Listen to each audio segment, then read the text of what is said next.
ទូស្រីរបស់យើងសម្ដែងដោយម៉ូអេសាកាគីបារ៉ាដោយសាររឿងមួយហ្នឹងគឺចាំពីទូស្រីរបស់យើងរស់នៅជាមួយនឹងម្ដាយរបស់ទូស្រីយើងរួមជាមួយនឹងឪចុងដែលទូស្រីយើងហ្នឹងមិនសូវជាចូលចិត្តប្រមាណទេ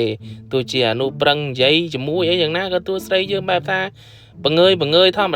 តាជាមួយអញ្ចឹងណាដល់តែថ្ងៃនេះអានោះក៏មានការមកប្រាប់ទឿនទូស្រីថាហួសម៉ោងរៀនហួសអីហើយអីចេះមួយចុះពីរអញ្ចឹងណាហើយទូស្រីយើងដោយបញ្ញាប់ទៅរៀនក៏ភ្លេចទឹកគួរតែដឹងហើយគឺវាមានអីហេតុការកើតឡើងអីនឹងទឹកនឹងតែម្ដងទូស្រីយើងអត់ដឹងរឿងក៏មានការផឹកអីធម្មតាទៅហើយអានោះដល់ទៅពេលឃើញទូស្រីយើងផឹកចាប់ផ្ដើមចេញសកម្មភាពមកបង្រៀនមានការមកម៉ាស្សាឆ្លីក្បាលចាប់ទៅសៃឲ្យឆ្លីចុះឆ្លីឡើងខ្ចាយភ្លាមអីចឹងហ្មងដល់តែចឹងហើយទូស្រីរបស់យើងហ្នឹងក៏ចង់ប្រាប់រឿងទាំងអស់ហ្នឹងទៅម៉ែដែរតែដល់ពេលរកនឹងរៀបនិយាយទៅអាឪចុងហ្នឹងក៏មានការមកសម្លឹងថ្លែតែម្ដងដល់ចឹងហើយទូស្រីយើងក៏ស្ងាត់មាត់ស្ងាត់កបន្តទៅ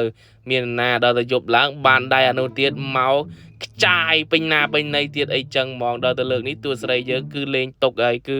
មានការមកសួរនាំម៉ែហ្មងថាម៉ែឯងពិតតែស្រឡាញ់ប្រុសម្នាក់ហ្នឹងមែនអត់ព្រោះមនុស្សប្រុសម្នាក់ហ្នឹងម៉ែមិនបានស្រឡាញ់អីចេះចុះដឹងចរិតច្បាស់នៅអីណាមួយចុះពីអានោះមកកាត់ចង្វាក់ទៀតចឹងហើយទូស្រីយើងក៏ស្ងាត់ទៀតទៅដល់ទៅលើកនេះខាងម៉ែហ្នឹងក៏បើកូនបានមានការសំខាន់អីទេក៏ខ្លួនហ្នឹងរៀបរកទៅផ្សារទៅអីចឹងទៅទុកឲ្យតែពាក្យនេះនៅពីរនាក់ដូចមានអីដូចតែដឹងចឹងគឺទូស្រីយើងគឺជារបស់បលែងលេងនឹងអាតានួយខ្ចាយលើខ្ចាយតែម្ដងដល់ទៅវគ្គនេះទូស្រីរបស់យើងគឺលេងខ្វល់នឹងម៉ែឯងមានតបន់ឲ្យតែម៉ែចេញក្រៅបាត់ពីមុតទៀតញាក់សាច់តែម្ដង